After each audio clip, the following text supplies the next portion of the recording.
सावधान। णमो अर्हन्ताणं णमो सिद्धाणं णमो आयर्याणं णमो वच्छायाणं णमो लोये सवसाहुणम्। मङ्गलं भगवान् वीरो मङ्गलं गौतमो गणी मङ्गलं कुन्दकुन्दाद्यो जैनधर्मोऽस्तु मङ्गलम्। सर्वमङ्गलमाङ्गल्यं सर्वकल्याणकारकं प्रधानं सर्वधर्माणां जैनं जयतु शासनम् जैनं जयतु शासनम्। जीवमजीवं दव्वं जिणवरवसहेण जेणणे दिठं देविन्दविन्दवन्दं वन्दे तं सर्वदा शिरसा। आत्मज्ञान ही ज्ञान है शेष सभी अज्ञान आत्म शांति का मूल है वीतराग विज्ञान वीतराग विज्ञान। नेमिनाथ भगवान की दिव्य ध्वनि में आया कि देवो पुनीत जो द्वारिका नगरी है जिसमें कृष्ण का साम्राज्य है वह 12 वर्ष बाद जल जाएगी। जब इस बात को सुना तो कृष्ण का पुत्र जो था उसका नाम था प्रद्युम्न। प्रद्युम्न को संसार शरीर भोगों की क्षणभंगुरता समझ में आई। सम्यक दृष्टि जीव जरूरी नहीं है कि वह निर्वृत्ति ले ही ले। अंतर में यद्यपि अतीन्द्रिय आत्मिक आनंद उसको आना प्रारंभ हो गया है, संसार शरीर भोगों में अब उसका किंचित भी सुख बुद्धि है ऐसा श्रद्धान नहीं रहा है। कहीं संसार में उसे सुख दिखाई नहीं देता है, उसको निज शुद्धात्मा ही सुख का सागर दिखाई देता है। फिर भी अपनी आत्मबल की कमी के कारण अभी वह बाहर निर्वृत्ति नहीं ले पा रहा है।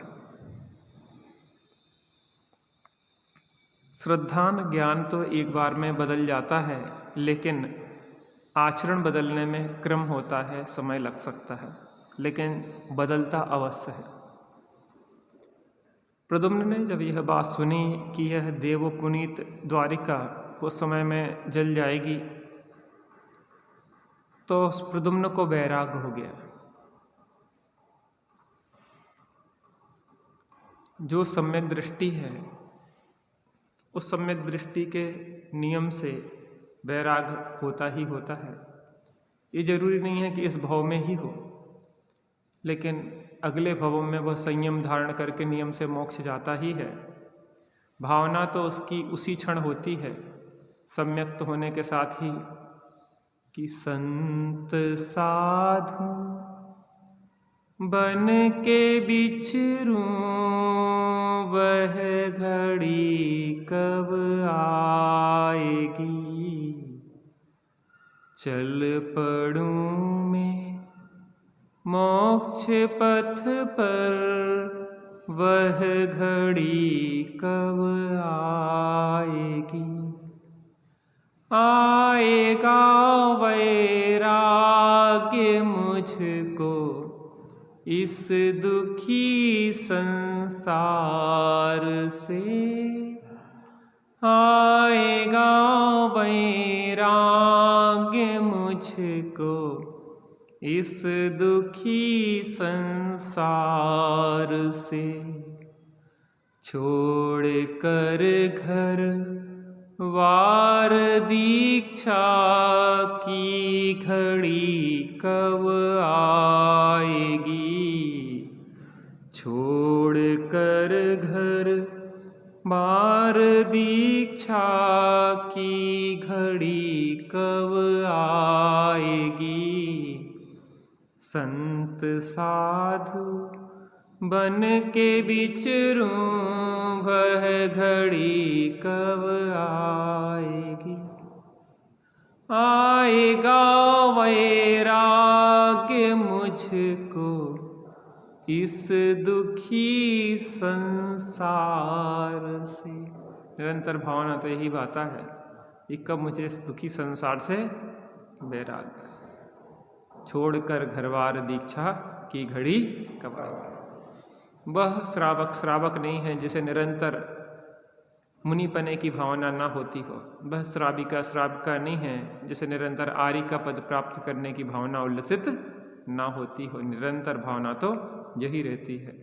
अपूर्व अवसर ऐसा किस दिन आएगा, यह अपूर्व अवसर मेरा कब आएगा। कब होगा वह अंतर निर्ग्रंथ में, कब विचरूंगा महंत पुरुष के पंथ में। नग्न दिगंबर मुनि मुद्रा को पाऊंगा, अपूर्व अवसर ऐसा किस दिन आएगा। ऐसी भावना निरंतर ज्ञानी के हृदय में बरतती है। कौन बात को अस्मत् कवे कैसे आ जाता। आज जो है पंडित जी ने ग्रंथ सुंदर ग्रंथ की विवेचना करी सवेरे, सही है। और हम पहले सोचे थे ग्रंथ सुंदर ग्रंथ की, तो हमारे दिमाग में इतनी की बात नहीं आ रही। ज्ञानियों के समागम से सब बातें धीरे धीरे समझ में आने लगती है। बस हम बिल्कुल पात्रता अपनी जितनी जितनी बनाते जाते हैं, उतनी उतनी उस पात्र में वस्तु रखी जाती है। जब तक अपात्रता है या जितनी पात्रता है उतना ही प्राप्त होता है। आप और हम जब अंदर में गहराई से समझने का प्रयास करेंगे तो हमारे समाधान स्वतः होना शुरू हो जाएंगे।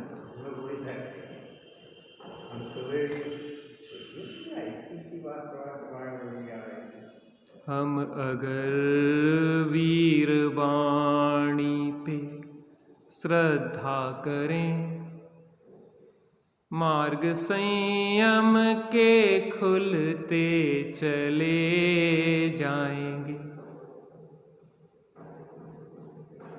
क्या होगा? संयम के मार्ग खुलते चले जाएंगे। उसी सम्यक दृष्टि की जब विशुद्धता बढ़ती जाती है तो उसका पंचम गुण स्थान होता है। अब कैसे पंचम गुण स्थान होता है, इसकी चर्चा यहाँ पे शुरू होती है। चौथे गुण स्थान में रहते हुए साधक जब आत्मानुभव को जल्दी जल्दी प्राप्त करने का पुरुषार्थ करता है तो देश संयम रूप परिणामों की विरोधी अप्रत्यक्षानावरण कषाय का अभाव होता है, तब पांचवें गुण स्थान में पहुँचता है। देखो, दो प्रकार से कषायों की विवेचना आती है। एक तो क्रोध मान माया लोभ, और एक जाति चार प्रकार की होती है कषायों की। दूसरी प्रकार से अनंतानुबंधी, अप्रत्यक्षानावरण, प्रत्यक्षानावरण और संजुलन। अनंतानुबंधी माने जो कषाय अनंत संसार का अनुबंध करे वह अनंतानुबंधी। अप्रत्यक्षान माने जिस कषाय के उदय होने पर त्याग नहीं हो पाता है। अविरत सम्यक दृष्टि है, चतुर्थ गुण स्थान बढ़ती है, लेकिन अप्रत्यक्षानावरण का उदय है तो अत्याग रूप भाव होते हैं। अभी वो त्याग संयम अंगीकार, एक देश भी संयम अंगीकार नहीं कर पाता है। और फिर अप्रत्यक्षान कषाय का अभाव होता है तो एक देश त्याग आता है, लेकिन प्रत्यक्षान कषाय क्या करती है, पूर्ण त्याग नहीं होने देती।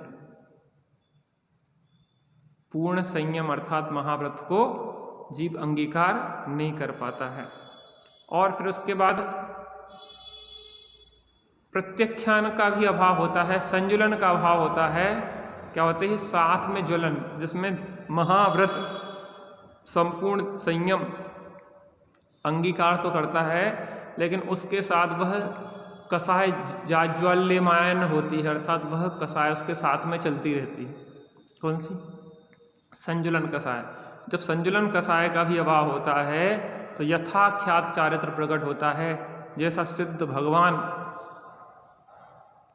पूर्ण निर्दोष शांत अपने स्वभाव का अनुभव कर रहे हैं, वैसा ही वह सम्यक दृष्टि भी कसायों के अभाव रूप या उपसम रूप आत्मा की शुद्ध चैतन्य की अनुभूति करता है।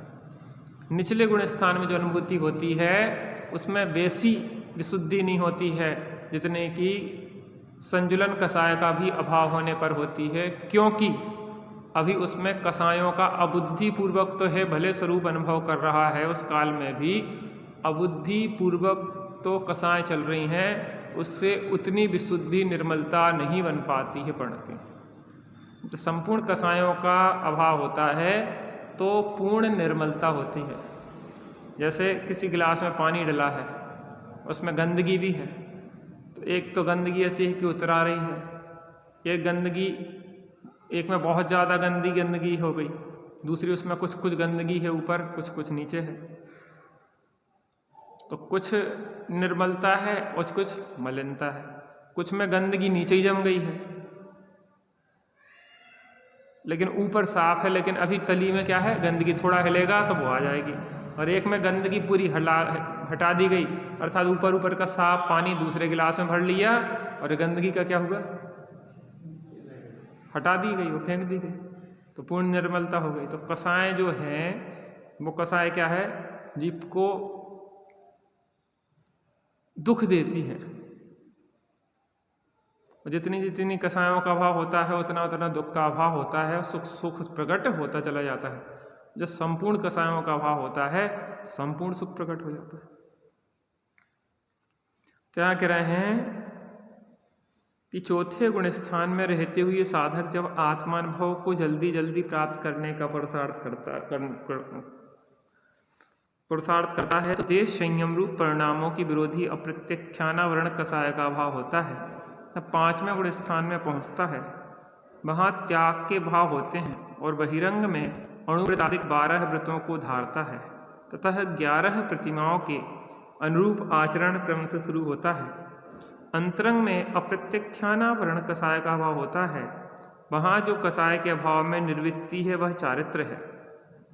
क्या होता है? कसाय के अभाव से निर्वृत्ति प्राप्त होती है, वही चारित्र है।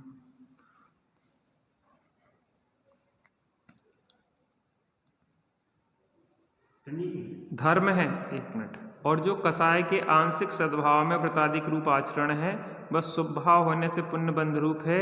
अब इन प्रतिमाओं के स्वरूप पर विचार करते हैं। तो यहाँ क्या कह रहे हैं कि चौथे गुण स्थान वर्ती था, अब क्या हो, साधक ने आत्मानुभव की जल्दी प्राप्त करने के लिए प्रयत्न किया तो क्या होगा, उसका बाहर में देश संयम को अंगीकार किया, वो निर्वृत्ति लेने लगा। देखो, बाहर की निर्वृत्ति निरर्थक नहीं है। बाहर की निर्वृत्ति जितनी आप लेंगे तो स्वरूप प्रवृत्ति में उतनी अधिक आपको क्या है, सहयोग प्राप्त होगा। बाहर निर्वृत्ति लेते जाएंगे तो आपको उतना अधिक समय बचेगा, आप और अधिक अंतर्मुखी पुरुषार्थ करेंगे। अंतर्मुखी पुरुषार्थ करेंगे तो तद्जन कसाय का अभाव होता चला जाएगा। जितनी कसाय का अभाव होगा उतनी और अधिक शांति जीवन में आती चली जाएगी, क्योंकि कसाएं दुख देती हैं, कसायों का अभाव सुख शांति देता है। तो वहाँ क्या होता है कि वो जब अंदर में और शीघ्रता से आत्मानुभव के लिए प्रयत्नशील होता है तो क्या करता है, वो उसके त्याग रूप भाव होते, बाहर निर्वृत्ति के भाव बनते हैं। क्या के होते? त्याग के भाव होते हैं, मुनि दशा धारण आदि करने के भाव होते हैं, देश संयम आदि के भाव होते हैं। अपनी सामर्थ्य प्रमाण वो त्याग करता भी है, वहाँ त्याग के भाव होते हैं। वो बहिरंग में अणुव्रत आदि 12 व्रतों को धारण करता है। क्या करता है? अंतरंग में त्याग रूप भाव होते हैं, बाहर में बुद्धि पूर्वक 5 अणुव्रत, 3 गुणव्रत और 4 शिक्षा व्रत आदि को अंगीकार करता है तथा 11 प्रतिमाओं के अनुरूप आचरण क्रम से शुरू होता है। फिर 11 प्रतिमाएं होती हैं, दर्शन प्रतिमा, वृत्त प्रतिमा, सामायिक प्रतिमा, प्रोषद प्रतिमा, सचित त्याग, रात्रि भोजन त्याग, ब्रह्मचर्य त्याग, ब्रह्मचर्य प्रतिमा और आरंभ त्याग, परिग्रह त्याग। और क्या है? खाने पीने की आरंभ त्याग, परिग्रह त्याग और खाने के पानी की उद्दिष्ट भोजन त्याग आदि उसमें होते हैं। आरंभ त्याग, परिग्रह त्याग, अनुमति त्याग और उद्दिष्ट भोजन त्याग, इस प्रकार की 11 प्रतिमाएं उसके जीवन में क्रम क्रम से आती चली जाती हैं। अंतरंग में अप्रत्यक्षानावरण कसाय का भाव होता है। वहाँ जो कसाय के भाव में निर्वृत्ति है वह चारित्र्य धर्म है। और देखो उसमें समझने वाली बात यह है कि जितनी कसाएं हैं, है ना, तो वो कसाएं हैं अधर्म। शुरू से अपन प्रारंभ में देखा था कि कसाएं हैं अधर्म, राग देश है अधर्म, तो राग देश का अभाव है धर्म। तो जितनी जितनी कसाएं गई उतना उतना धर्म। और जो व्रतादि के पालन रूप भाव हुए, काय के भाव हुए? व्रतों के 5 अणुव्रत, 3 गुण शिक्षा व्रत आदि के पालन रूप जो शुभ भाव हुए वो हुए शुभ भाव पुण्य। यद्यपि वो आश्रवबंध रूप भाव है। और बाहर में यथायोग भोजन आदि ना करना, बाहर संयम आदि शरीर आदि से ध्यान करना, तो वो क्या होगा? वो होगा शरीर की क्रिया तदनुरूप। यद्यपि शरीर की जो क्रिया है उससे धर्म होता है, ना पुण्य होता है, ना पाप होता है, कुछ भी नहीं होता। लेकिन यथायोग भूमि के अनुसार शरीर की क्रिया भी देखी ही जाती है। अगर अंदर में 3 कसाय का भाव हुआ तो 28 मूल गुणों के पालन रूप ही शुभ भाव आएंगे और कोई इससे नीचे के भाव नहीं आएंगे। और बाहर में भी नग्न दिगंबर दशा ही देखी जाएगी, अन्य दशा नहीं देखी जाएगी। तो ऐसा कुछ निमित्त नैमित्तिक संबंध उनके रहता है। तो क्या कह रहे हैं? हाँ, हम जो बोलते हैं, जैसे आपने जो त्याग को भाव बताओ,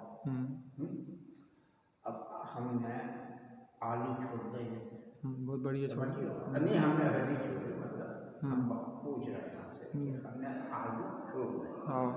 और आलू के विपरीत हमने कच्चे केला, हाँ, और वो फला था कौन सा, समझ गया। इन्हें खा के और ये भाव करे कि आलू खाना स्वाद है, तो वो त्याग का त्याग खाए। देखो क्या है, बुद्धिपूर्वक भले अंदर में कसाय नहीं टूटी, अगर किसी ने छोड़ भी दिया और तत्संबंधी राग नहीं छूटा तो इतना लाभ तो होगा कि उन जीवों की हिंसा नहीं होगी। आलू चुरे चुरे के जो जीवों को मारा जाता था, तो वो जो आलू चुर रहे थे तो उन अनंत जीवों का घात तो रुका।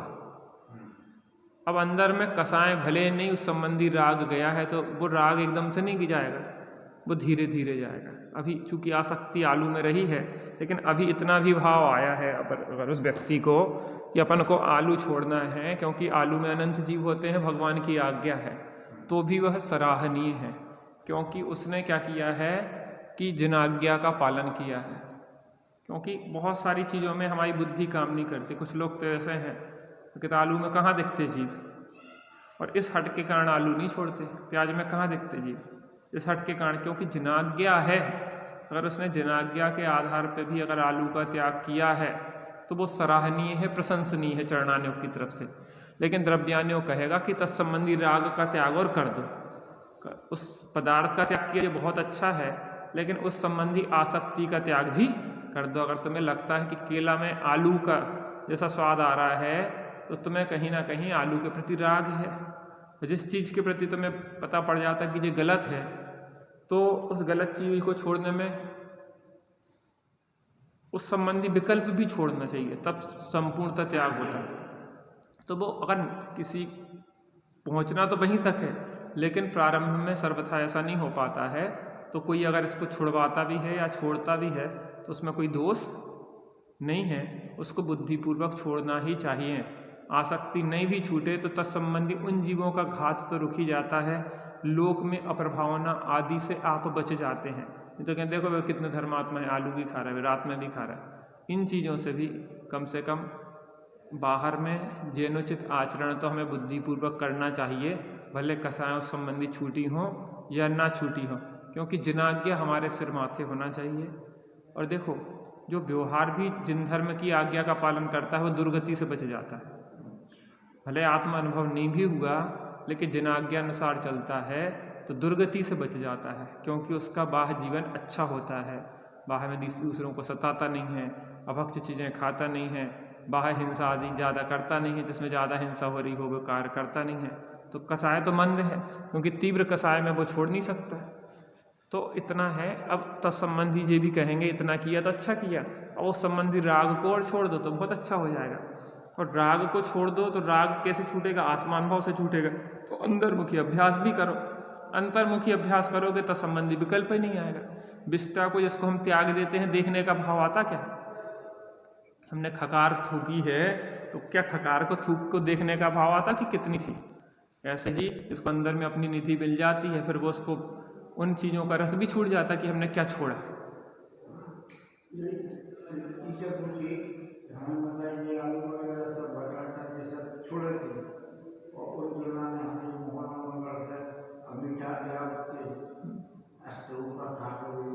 कोई बात नहीं, क्या है प्रारंभिक भूमिका में ऐसा ही होता है, लेकिन धीरे धीरे व्यक्ति को अंदर में जब अंदर में रस आना शुरू होता है तो उसके अंदर से क्रूर परिणाम स्वयं दूर होते, तो फिर उनको खाने या उस संबंधी कल्पना करने का भाव भी नहीं होता। जैसे देखो कटहल होता ना,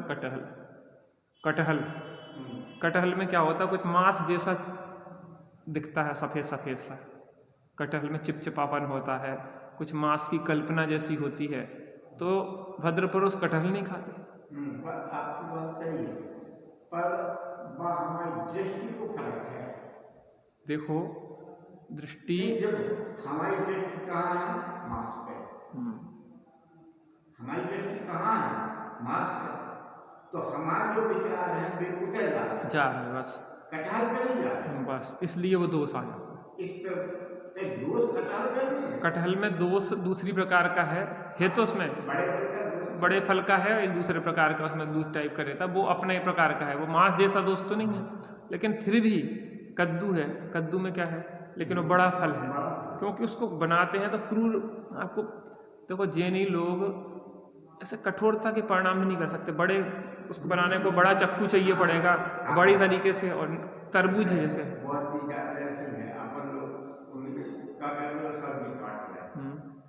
तो वो तो काटने में हिंसा काटना नहीं, अपने बनाते हैं या सुधार रहे हैं या संवार रहे हैं, इस तरीके के प्रयोग करते। तो अपने यहाँ इतनी करुणा है अपने परिणामों में कि हम दूसरे को तकलीफ वाले शब्द भी नहीं बोल सकते। तो ये सब आपकी कोमलता का सूचक है। इन कोमलता सूचक बातों को अपने जीवन में लाना चाहिए। आत्मानुभव की जो पात्रता है, आपके अंदर करुणा नहीं है तो आपको आत्मानुभव तो होना मुश्किल है। तो पहले बुद्धिपूर्वक अपने जीवन आचरण को सुधारना चाहिए। जिसको बुद्धिपूर्वक जीवन आचरण सुधार के अंतर्मुखी अभ्यास करता है तो उसकी कसायों का अभाव होता है, आत्मा का अतीन्द्रिय आनंद आता है। तो अभी तो उसने जिनाज्ञा से छोड़े थे, अब वास्तव में छूट जाते, फिर देखने का भाव ही नहीं आता। तो जैसे तरबूज है, तो एक बार हम तरबूज लेने गए तो कहने लगा कि खून जैसा लाल है। मुसलमान बेच रहा था एक, तो क्या बोला उसने, खून जैसा लाल है। तो एकदम से हम झटका खा गए, नहीं बताओ किस चीज़ की कल्पना हो रही उसमें, उसको बनाने में किस प्रकार के चक्कू आदि का प्रयोग होता है, कैसी चीज़ों का प्रयोग होता है। तो कई चीज़ें ऐसी होती हैं कि जिन चीज़ों को हमें बुद्धिपूर्वक छोड़ना चाहिए। कई बार ऐसा देखो हो, आपकी आसक्ति नहीं छूटी किसी चीज़ की, तो सबके सामने तो ना खाओ, उससे बदनामी होती है। हाँ, जो अच्छा किया, जितना किया।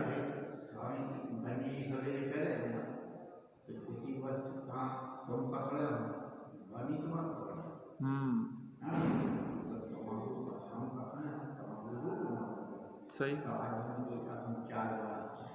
हाँ सही है, धीरे धीरे छूट जाएगी, पता नहीं पड़ेगा कब छूट गई। तो देखो अपन क्या होता है, अपना जीवन आचरण अगर गलत है तो दूसरे उपहास करते हाँ जी इनको जीवन तो ऐसा है, इनको तो ऐसा जीवन है।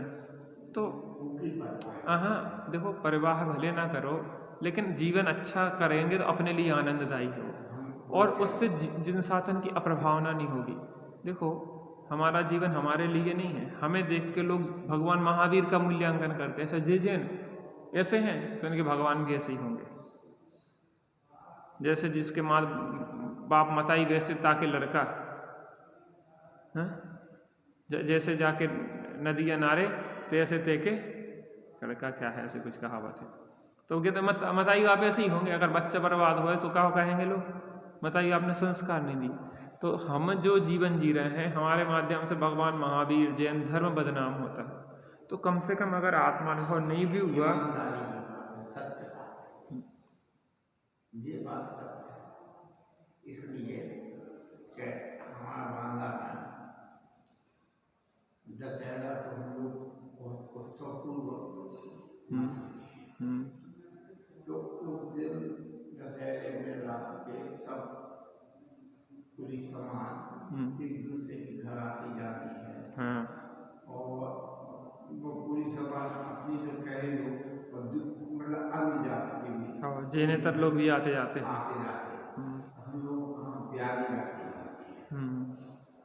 और अगर कोई रात में वो थोड़ा नाश्ता टाइप का, हाँ फरार नहीं, कोई फरार रखता है, कोई सकरा रखता है। अच्छा सकरा भी रखते थे। हाँ जैसे अगर लोग जन समाज के हैं तो ठीक है, अगर उसको फरार कर लेते हैं और समय से ज़्यादा 500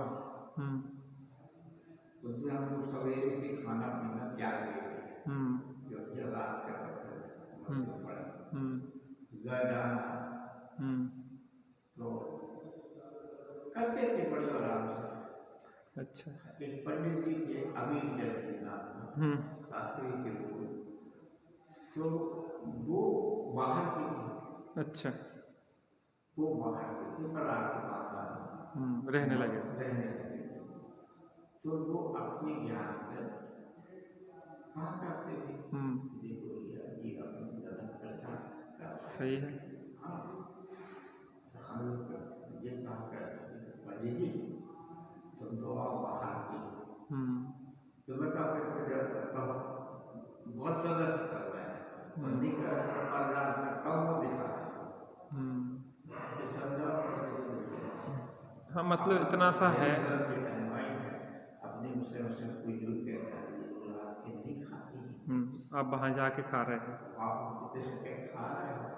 देखो क्या होता है, कई चीज़ें हमारी वासनाएं जैसे अभी नहीं मिटी, हमने ब्रह्मचर्य ले लिया, वासनाएं नहीं मिटी, तो भी अगर हमारे परिणाम विकृत हो रहे हों तो हम अंदर में तत्व ज्ञान पूर्वक उनका निषेध करें, ना कि बाहर में प्रवर्तन करें। अगर हम बाहर में प्रवर्तन करेंगे तो हम तो बदनाम होंगे, हमारे साथ जैन शासन कलंकित होता है कि सब ब्रह्मचारी ऐसे होते हैं। अभी भले वासनाएं नहीं मिटी है तो उन वासनाओं को तत्व ज्ञान के बल पे समझाओ कि भैया इन वासनाओं में मिला क्या है आज तक, भोगों को तुमने भोगा कि भोगों ने तुम्हें भोग लिया। अब कुत्ते वगैरह भोग करते हैं,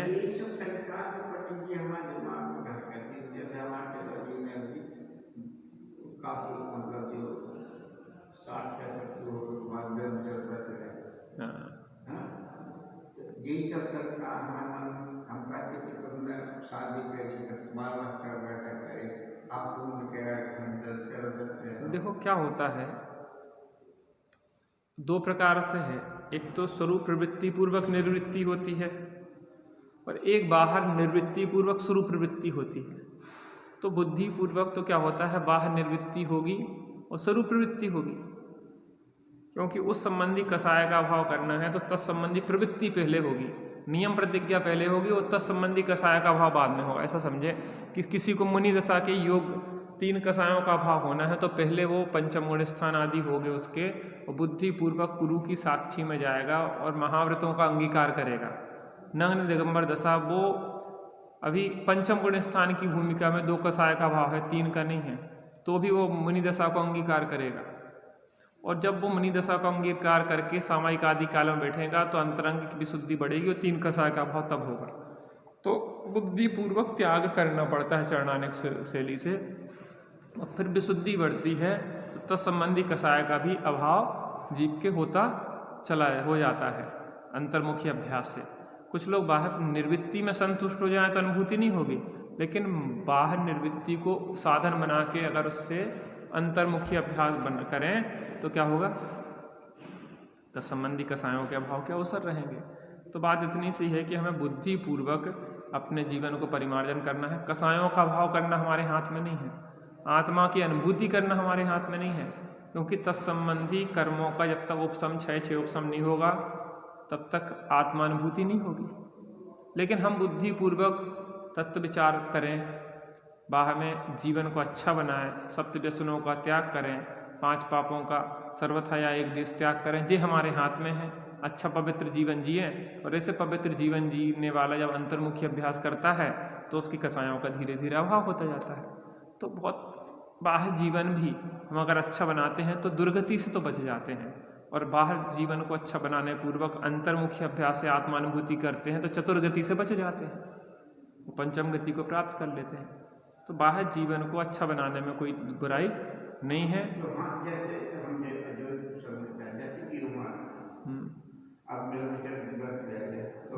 बहुत अच्छा है, बहुत अच्छा है आपके लिए, क्योंकि जिस चीज़ का त्याग नहीं होता है तत्संबंधी लालसा बनी रहती है। कोई खूबसूरत लड़की आए, वो कहे कि भगत जी हम तो शादी करना चाह रहे तुम्हारे साथ, बहुत बढ़िया, क्या भाव चलाएगा, चलो कदाचित भाव चल सकते, और आपने ब्रह्मचर्य ले लिया, नहीं भैया हमने तो ब्रह्मचर्य ले लिया। जैसे हम हैं, हम 33 साल की उम्र हमारी हो गई थी, रविंद्र पंडित जी के पास अमायन में रहते थे हम, तो उन्होंने कहा कि तुमने नियम वगैरह लिया कि नहीं लिया विवाह आदि ना करने संबंधी, तो हमने कि नहीं लिया। तो उन्होंने कि शादी करना कि नहीं करना, कहले शादी नहीं करना, तो फिर क्या करोगे, ना तो नियम लिया ना शादी करना। तो कहले देखो भैया तुम नियम ले लो, नियम से क्या तत्संबंधी परिणाम तुम्हारे रुक जाएंगे। नहीं तो तुमने अगर नियम नहीं लिए, जैसे आपने आलू नहीं छोड़े, आप कहीं गए, नहीं कि भैया भगत जी आलू बने, नहीं नहीं नहीं हमें नहीं खाने, हम नहीं खाने, नहीं नहीं खा तो लो खा तो लो, खा तो नियम थोड़ी ना है। क्या कहेगा व्यक्ति, क्या कहेगा, नियम थोड़ी ना है। तुम कहो नहीं भैया हमारा तो त्याग है, नियम है हमारा, फिर दोबारा कहेगा, कहेगा नहीं कहेगा। क्यों, क्योंकि आपने कहा भैया हमारी तो प्रतिज्ञा है। ऐसे अगर आप बड़े बुढ़ापे में ब्रह्मचर्य ले रहे हैं तो भी अगर आपने त्याग कर दिया तत्संबंधी वासनाओं का, तो तत्संबंधी नियम ले लिया, तो आपके तत्संबंधी विकल्प भी खत्म हो जाएंगे। हम जब पैदा हुए थे तब हमारी शादी तय कर दी थी हमारी मम्मी ने। जब हम बड़े हुए त्यागी जी के सानिध्य में रहे तो अंदर में भाव आया कि अपन को शादी नहीं करना, ब्रह्मचर्य पूर्वक रहना। 25 साल के हुए तो वहाँ से खबर आई कि शादी कर लो, तो मम्मी ने हमसे कहा कि तुम शादी कर लो। हमने कि हमारा तो कोई विकल्प नहीं है, नहीं हमने बचपन में पक्की कर दी थी, हमने शादी करते तो करते उससे, अब करने नहीं है तो बचपन में पक्की करी हो चाहे कुछ करी हो, लेकिन हमारा तो संबंधी त्याग है। अब त्याग है तो फिर कैसे कहेंगे वो, इसलिए त्याग का महत्व होता है। इसलिए बुद्धिपूर्वक हमें त्याग करना चाहिए। चरणानियों की शैली यह है कि हाँ त्यागो स्वादारा संतोष व्रत, अपनी पत्नी के सिवा हम अन्य पत्नी स्त्री को माँ बहन और बेटी समझ के देखेंगे, अगर ये नियम नहीं है तो व्यक्ति व्यभिचार में फंस सकता है। क्या, अगर आपने स्वादारा संतोष व्रत नहीं लिया है तो आप व्यभिचार में फंस सकते हैं, और अगर आपने स्वादारा संतोष व्रत लिया है तो आप व्यभिचार में नहीं फंसेंगे। क्यों, हमारा तो नियम है कि पर स्त्री को और हम आंख उठा के नहीं देखेंगे। पर स्त्री तीय लख धरती निरखें, पर दूसरी की स्त्री को देख के धरती निरखने लगते महापुरुष, दूसरे की स्त्री की तरफ आंख उठा के नहीं देखते। तो बुद्धिपूर्वक त्याग का उपदेश दिया जाता है। आत्मानुभूति होना ना होना कोई ये नहीं है कि आपने बटन दबाया और आत्मानुभूति हो गई। आप अपने जीवन को सुंदर करें, अंतर्मुखी अभ्यास करें और धीरे धीरे क्या होता है, आपके परिणामों की विशुद्धि से तत्संबंधी कषाय का भाव होता है और आत्मानुभूति सहज हो जाती है।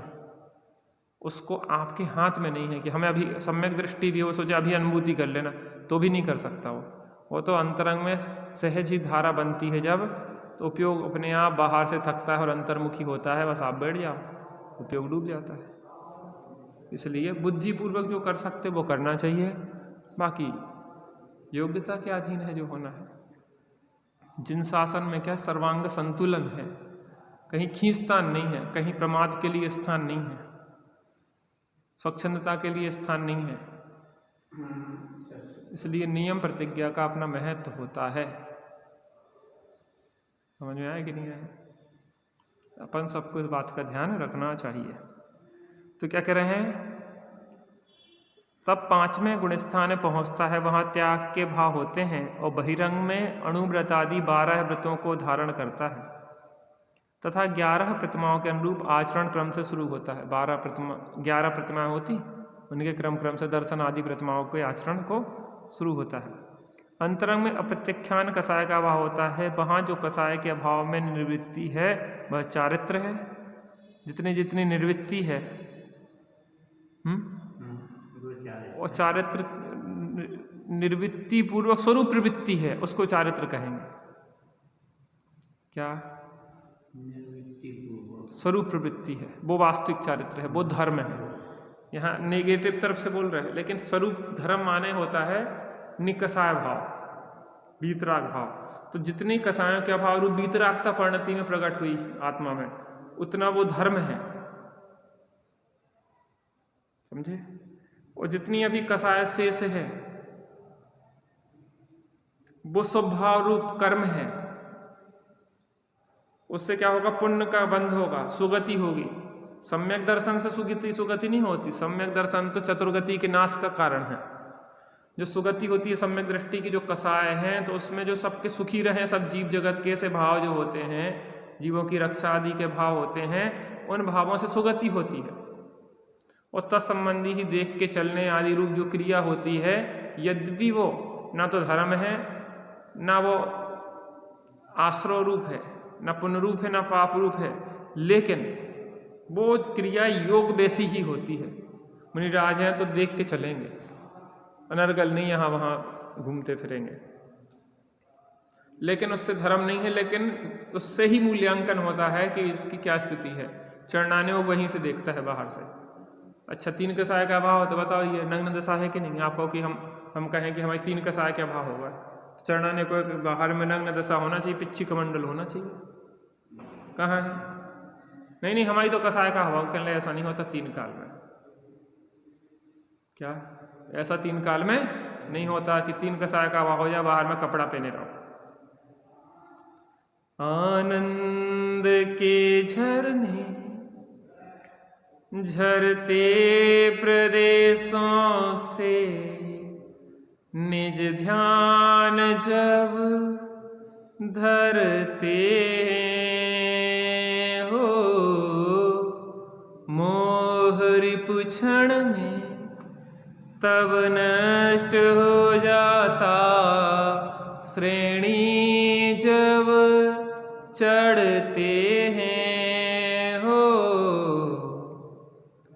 अंतर मुहूर्त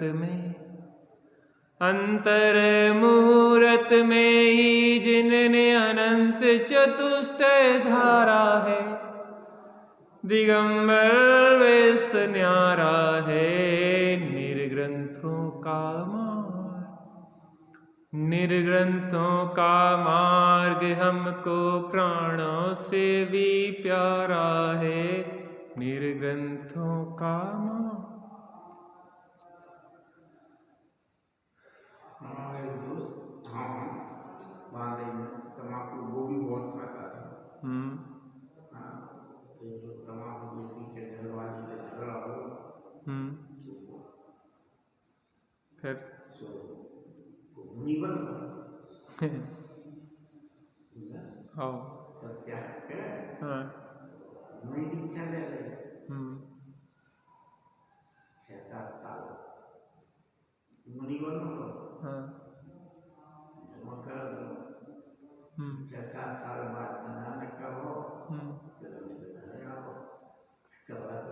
देखो क्या होता है,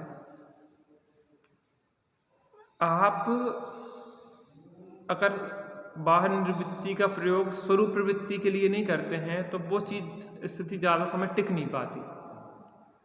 आनंद में कुछ अंदर में मिला नहीं, आनंद कसाय पूर्वक आपने छोड़ दिया और अंदर में आनंद मिला नहीं, तो किसके सहारे आप रहेंगे? और बल्कि नुकसान ये हो सकता है कि आपको अहंकार हो जाए कि मैं तो साधु हो गया। साधुता अलग चीज है और साधु बाहर में दिखना अलग चीज है, अंदर में साधुता आना अलग चीज है। अंदर से जो साधु हो जाता है उसको अहंकार होता है कि मैं साधु हूँ, उसको तो ये लगता है मैं आत्मा हूँ। तो मूल है आत्मानुभव, तत्व निर्णय। तत्व निर्णय पूर्वक आत्मानुभव के लिए हम इन सब का प्रयोग कर रहे हैं तो सार्थकता है। और अगर बाह्य बेस मात्र में संतुष्ट हो गए हैं तो वास्तव में वही हमारे लिए बाधा का कारण बन जाता है।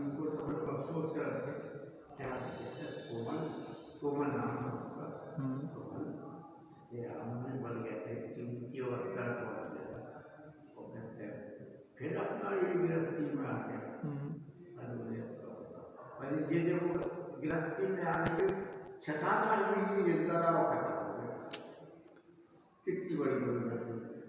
देखो क्या होता है, वासनाएं टूटी नहीं है तो वो कहीं ना कहीं फिर प्रकट होने लग जाती है। और कब तक ढोए वो उस क्रियाओं को? अंदर में आनंद हो तो वो सहज होती है, आनंद पूर्वक होती है, और अंदर में आनंद तो मिला नहीं, उसके लिए उसने प्रयत्न किया नहीं, तत्व विचार भी बुद्धिपूर्वक नहीं किया, तो फिर क्या होता है, वो बोझा हो जाता है, फिर उसको कष्ट देने लगता है। उसको ये लगने लगता है कि इससे अच्छे तो हम घर ही में हते, इससे अच्छे तो हम घर ही में हते। तो फिर धीरे धीरे ज़्यादा समय टिकती नहीं है, या तो उसी स्थिति में व्यवचार में पड़ जाता है या फिर उसको छोड़ देता है। देखो उस स्थिति में उस भूमिका के अयोग्य कार्य करने की अपेक्षा ये ज़्यादा अच्छा है कि वो उसको छोड़ के अपने गृहस्थी में आ जाए, क्योंकि उस भूमिका में आप अगर अयोग कार्य करते हैं तो जिन शासन बदनाम होता है वह बेहद बदनाम होता है।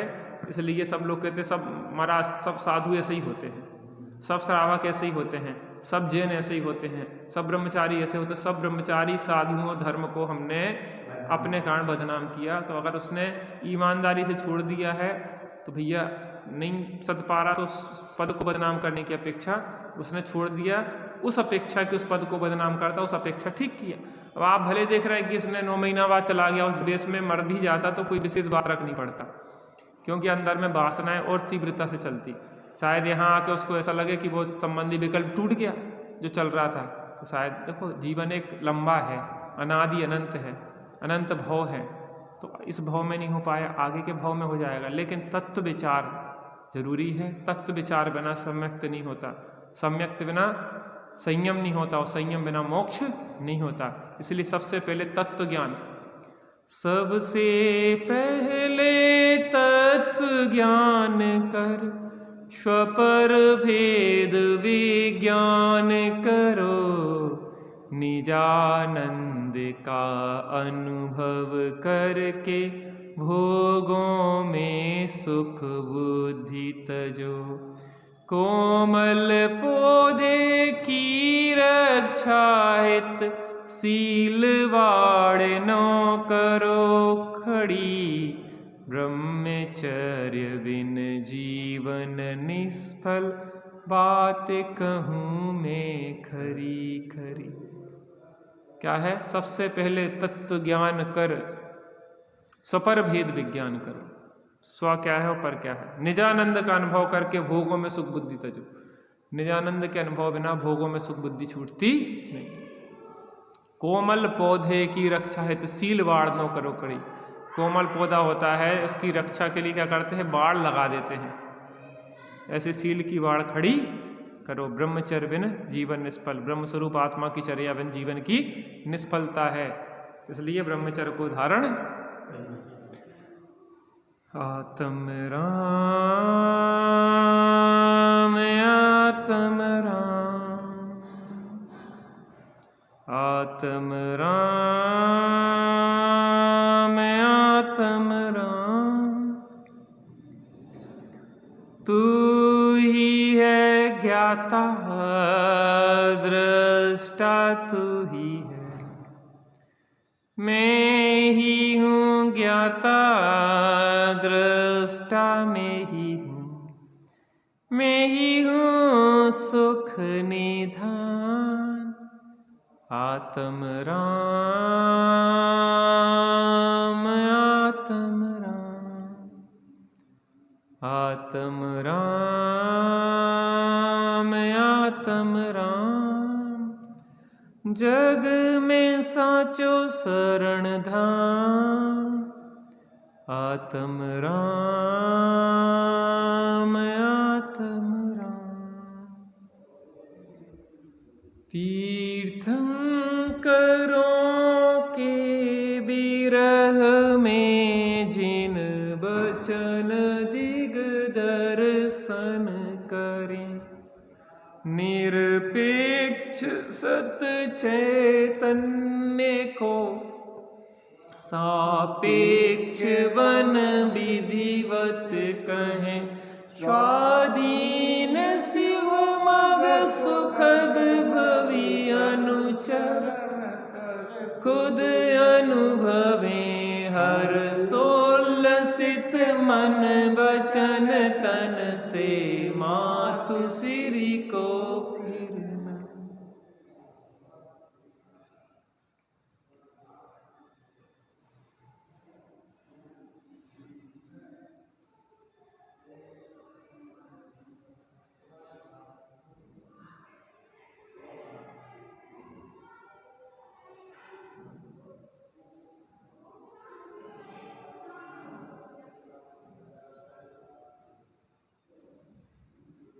द्वादशांग वाणी माता की जय। महाजैन धर्म की जय। पंच परमेष्ठी भगवान की जय।